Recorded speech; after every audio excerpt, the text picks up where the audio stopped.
आखिर पुरुष जाए तो जाए कहाँ? ना कोई हेल्पलाइन नंबर है, ना कोई पुरुष आयोग सरकार द्वारा बना है, ना कोई मंत्रीगण, ना कोई एमपी साहब। सीआरबी डेटा कहता है कि हस्बैंड सुसाइड 3 टाइम्स मोर है। वो 2 साल पुराना डेटा है, अभी तो 4 गुना होने वाली है। सिर्फ लग रहा है आपको, सिर्फ लग रहा है कि बेटी बचाओ बेटी पढ़ाओ ही करते रहे। दादा दादी को जल्द से जल्द ये नहीं अंकल जी रोइए मत आप। मैं ये वादा करके जा रही हूँ आप लोगों से कि इस पोते को तो मैं दिलवा के रहूँगी। हमारे साथ हैं बरखा तिरहान, जो पुरुषों के आवाज़ को बुलंद करती रही हैं, एनजीओ चलाती हैं, और ये दिल्ली से चलकर अतुल सुभाष के घर पहुँची हैं उनके माता पिता और भाई के साथ दर्द बांटने के लिए। आइए जानते हैं कि ये जो पहुंची हैं यहाँ, इनका क्या। देखिए, मेरा नाम बरखा तिरहान है और मैं प्रेसिडेंट हूँ पुरुष आयोग एनजीओ के। मेरा पहुँचना तो बहुत पहले होना चाहिए था, लेकिन कुछ परिवार में कुछ और भी इश्यूज़ थे, इसलिए मैं आज थोड़ा लेट हो गई आने में। मेरा इस परिवार के साथ वही नाता है जो कि मेरा लाखों पुरुषों के साथ उन परिवारों से नाता है जो बेचारे दम तोड़ देते हैं इस सिस्टम से तंग आकर के।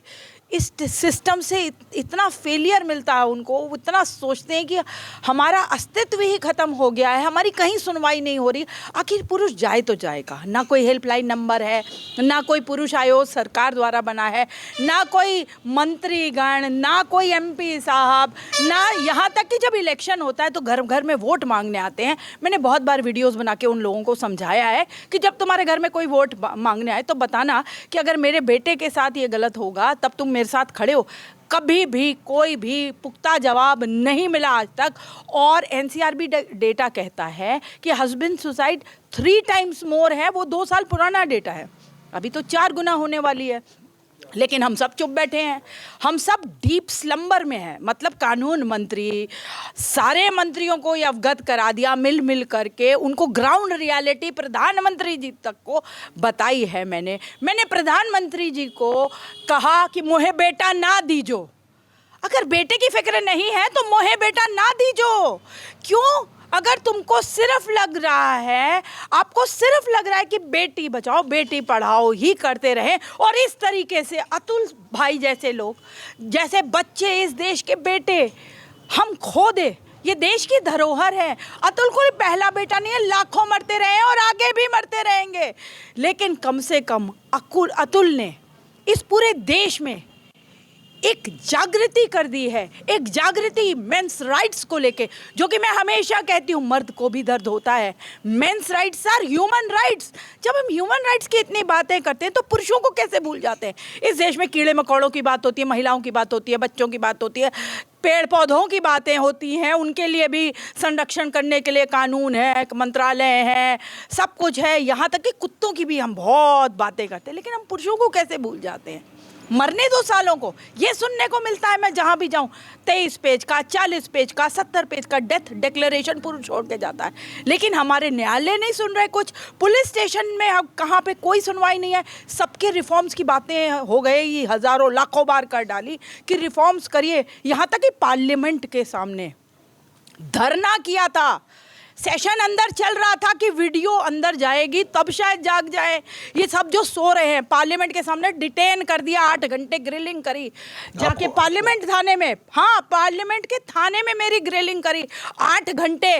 तुम पार्लियामेंट उड़ाने आई हो? मैंने कहा सर उड़ाना होगा तो हज़ारों बार अंदर जा चुकी हो, अंदर जाके उड़ाती ना, बाहर कैसे उड़ाऊंगी? मैं तो सिर्फ और सिर्फ मांग कर रही हूँ, और मेरी 2 ही मांगे हैं सरकार से कि जेंडर न्यूट्रल लॉज हो इस देश में, समान कानून हो, और एक पुरुषों के लिए भी एक मंत्रालय का गठन हो, पुरुष आयोग का गठन सरकार के द्वारा हो। इतनी छोटी सी मांग। जब आप कहते हैं सबका साथ सबका विकास, जब आप कहते हैं सब बराबरी पे है, जब आप कहते हैं यूसीसी ले आए हम देश में, यूसीसी में तो आप कहते हैं सबके लिए समान कानून है, तो जो पत्नी के लिए, क्या वो पति के लिए है कानून? आज अगर पति के लिए वो कानून होता तो बेचारा अतुल हमारे साथ होता। अभी तो मुझे भय है कि अतुल के बेटे को मार काट के कहीं फेंक ना दें ये लोग। ये इतने दरिंदे हैं जिन्होंने अतुल को मरने के लिए मजबूर कर दिया। आज भाई को, लड़की के भाई को, निकिता सिंघानिया के भाई को बेल भी मिल गई, ताऊ को बेल भी मिल गई। तो आप ये देखिए किस स्तर पे, ये जुडिशरी किस स्तर पे चल रही है, ना तो बदलाव की बातें करते हैं, ना तो समान कानून की बातें करते हैं। जुडिशरी बहुत बायस्ड है, एंटीमैन है, करप्ट जुडिशरी है, जो कि पुरुषों की कभी सुनवाई नहीं देती है। अक्सर महिलाओं को बच्चे दिए जाते हैं। क्या पिता एक स्पर्म डोनर है, एटीएम मशीन है? क्या पिता को हक नहीं है अपने बच्चे को संस्कार देने का? क्या दादा दादी को हक नहीं है अपने बच्चे को संस्कार देने का? क्या दादा दादी को नहीं हक है अपने पोते के साथ रहने का?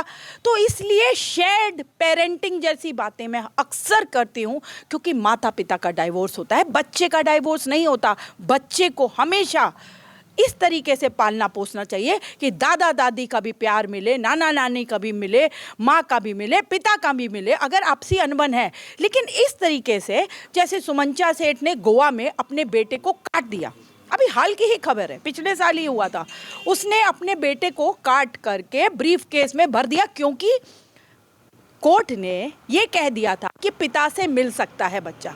अब पिता इतना खुश था कि मेरे को बच्चे को मिलने को मिलेगा, उसने काट ही दिया। दूसरा केस बताती हूँ, कोर्ट से ऑर्डर है पिता के पास, वो फूला नहीं समा रहा, दादा दादी इतने खुश हैं, बुआ इतनी खुश हैं कि मिलने जाएंगे बच्चे को।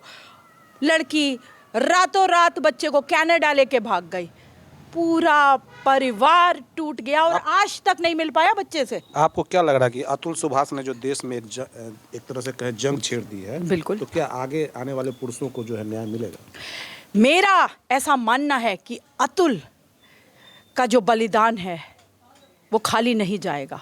इसने एक जंग छेड़ दी है और अब इंसाफ पुरुषों को भी मिलेगा, इस देश के बेटों को भी इंसाफ मिलेगा। बेटी बचाओ बेटी पढ़ाओ, लेकिन बेटा मरने नहीं देंगे, बेटे को भी जिलाना है। बेटे के लिए भी हमारे मन में उतनी ही पीड़ा होनी चाहिए, अन्याय नहीं सहेंगे किसी के साथ भी। पिता को आपने कहा कि उनसे पोता को दिलाने में आप भूमिका निभाएंगे। मैं अतुल के पिताजी से अभी वादा करके हटी हूँ कि उनके पोते को उनको जल्द से जल्द दिलाऊंगी, क्योंकि अतुल के लास्ट वर्ड्स से मेरे दिल को छू गए। उसने कहा कि मेरी पत्नी कोई वैल्यूज़ नहीं दे पाएगी बच्चे को, मेरा बच्चा मेरे पिता और माता ही पाले। तो इसलिए दादा दादी को जल्द से जल्द ये नहीं अंकल जी रोइए मत आप, मैं ये वादा करके जा रही हूँ आप लोगों से कि इस पोते को तो मैं दिलवा के रहूँगी, मैं मर जाऊँ मिट जाऊँ, लेकिन ये पोता जल्द से जल्द मिलेगा।